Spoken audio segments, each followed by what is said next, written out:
Hello and welcome to our webcast on accessing small group or circle time activities for children in the early years. This webcast is written and delivered by the Early Years Inclusion team.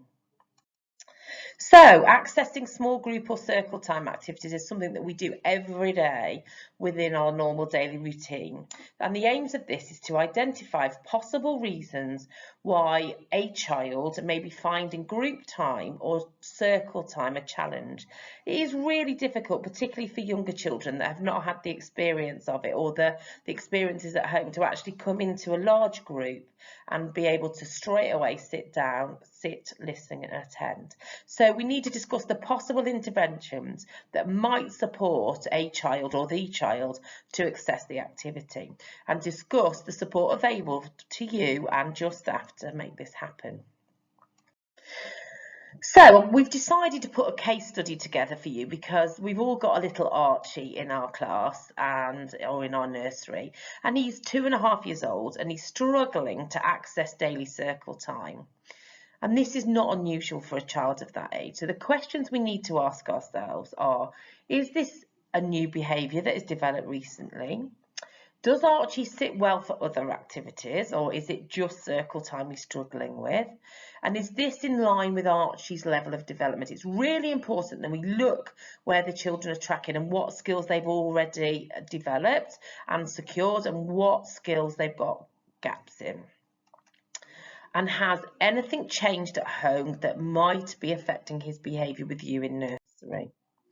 So we're going to work very much on the assess, plan, do, review process. So we're starting off with assessing. So start by observing Archie before, during and after the circle time. So you need to decide what is challenging for Archie. There are lots of different reasons why he might be finding this time challenging. And here are some questions that you could ask yourself while you're observing. So does Archie find sitting still challenging? So the suggestions we make is perhaps he needs a movement break or time to run around before circle time. So does he need to nip outside for 5 minutes and have a race around to get rid of some of the excess energy before you start bringing him to the circle time? Does he need a wobble cushion or a fitball for him to sit on to give him a little bit of movement while it's all happening? Children of this age struggle sometimes to sit still, and it's all part of their development. And maybe you could try a sitting spot or a fiddle toy to hold and fiddle during circle time. So it could be something like a little teddy, or it could be something a little bit more sensory that they're able to do. It could be something like this that they just like to fiddle with. So that's good. Or perhaps after a considerable interventions and time, so if you've been doing this for 6 months and you're still not seeing an improvement, and actually he is developmentally where he should be in other areas, that it might be time for referral to an occupational therapist assessment, and that's probably an appropriate move. So is Archie finding being in the circle time overwhelming? So is he anxious before he gets there? If he has a transitional object from home, so something that he brings in for comfort, he could bring it with him to the circle time to calm and settle.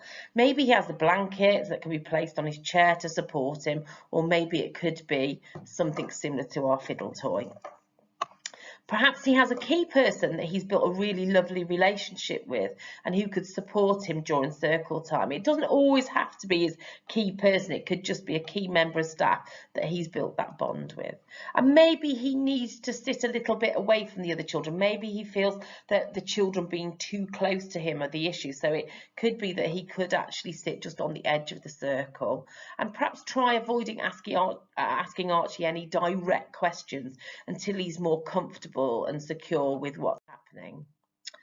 So again, is Archie having some challenges with proprioception? Is he understanding where he is in the space around him? So again, try giving him his own sitting spot or mat on the carpet so that he knows that's his space. Maybe a chair with sides, or maybe a normal chair on the edge of the circle might help. So is he finding the circle time noisy or overstimulating? Because when you have large groups, it can be like that until you're settled. So perhaps trying him with some ear defenders, if he likes wearing those, that might help with the noise reduction.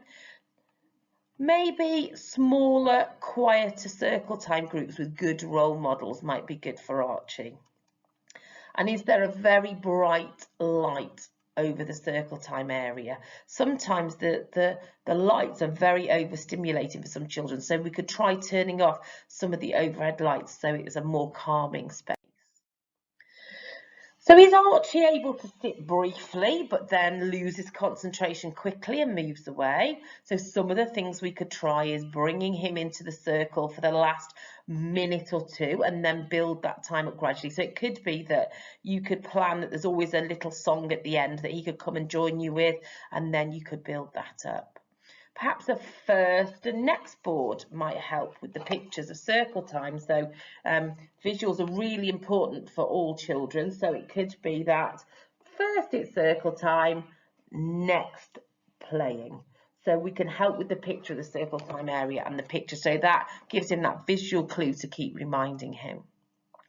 You could try a sand timer to encourage him to join at the end of the session and stay until the sand is finished. So you could start with a very small short one for 30 seconds or a 1 minute one and then build that up to more time. And at the end of it, you give him lots of praise and reward so that he's really enjoyed it, and it'll give him that idea to come again when we do another one. So if Archie is reluctant to come and sit to the circle time in the first place, try a song, maybe a song that you sing every time before you come and sit on the carpet. So I think I have one that I always used to sing. It was always very successful. And as soon as the children heard it, they knew that they needed to come and sit onto the circle. So you could perhaps use the same hello song each time so that the children know that that's what's happening. Give Archie a warning before it is time to sit down. Explain that he has 2 more minutes and then it is circle time. So again, use your visual pictures with him, and you could and when it is time, you could show him the photograph, and then he knows that it's come to sit down. You could always give him his favourite toy, find that with him before he comes to sit down. So is routine important to Archie? So perhaps think about ways to make circle time consistent for him. Is it the same time every day so he knows what's coming? He can use his visual timetable to help him with that.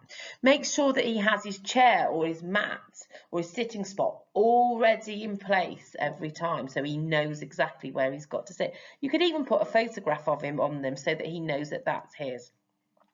Always start a circle time in the same way. Always be consistent with your language. Always use your active listening visuals, your good sitting, your good looking, and your good listening with all the children. This is an ordinary available that you should use with all children at all times. So is Archie having any difficulty with his understanding? Because he's 2.5, he could have a speech and language delay, could be something we haven't identified yet. So it's really important that, again, we're using those visual pictures, that you're keeping your instructions short, and, those active listening visuals are really important. And, if it's consistent and you're not seeing any progress after a long period, it's time to make that speech and language referral assessment. It's quite a long waiting time, so get your referrals in when you've given it a good shot. I'd say try it for a good month, every day, using the same consistent strategies, and if there's still no improvement with the smaller groups, your visuals, and giving him all support that you can, then look at doing that referral if it hasn't already been done. So is Archie able to see and hear? So, if the difficulties persist, check that Archie has had his routine sight and hearing tests.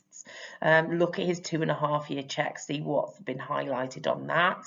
Try sitting Archie at the front, close to you as an adult, because children lose interest very quickly, and if they're having to work hard to see and hear, this makes it even more difficult for them. So that's another thing to bear in mind. So as we said, we've done that graduated response, that assess, we've observed him, we've tried to work out what might be challenging for him. we've planned, so we've decided on a strategy we're going to try that all staff use consistently, and then we've done it. So it's the do. We've given you the strategy, you've given it time to work, you've carried it out. It might take a while, again, that's that persistent, you know, doing it every day in the same way, and you haven't seen any changes in behaviour. So when you review it, you look, did the strategy work? And if it didn't work, you return to your observation and you assess again. And if it might be at this point you look at referring to outside agencies. So thank you for listening to it. I'm just going to share with you some ideas that I've got with me today, which is lovely. It's really important that your circle times and group times are visual and stimulating. So I've brought my nursery rhyme box with me today, which I use at circle times. So again, you know, it's using those lovely glove puppets that you have, and you've probably got these all around, and these visual supports and props. So we've got, you know, twinkle twinkle little star. We've got, who've we got? We've got 1, 2, 3, 4, 5, and our little fish. So it's really important that you use as many visual props as you can when you're doing it. So, you know, don't just read a story, you know, get your book out, get all your visual props that will help you deliver the lovely stories, you know, and they're really quick and easy to put together. You've probably got most of these resources already in your setting. So give it a go and just plan and think about what you're delivering. Look at keeping your group small initially, and then when that skill has been achieved, then we can look at, you know, him accessing bigger groups. So thanks for listening. Hope you've enjoyed it. If you've got any questions, then please access us on our helpline. The number's there on the slide, and there's the email address and our website, which has got lots of resources and helpful things on there. And then there is the link there for our webcast, and there's lots of different ones for you to access on there. So please take a look. Thanks a lot. Bye.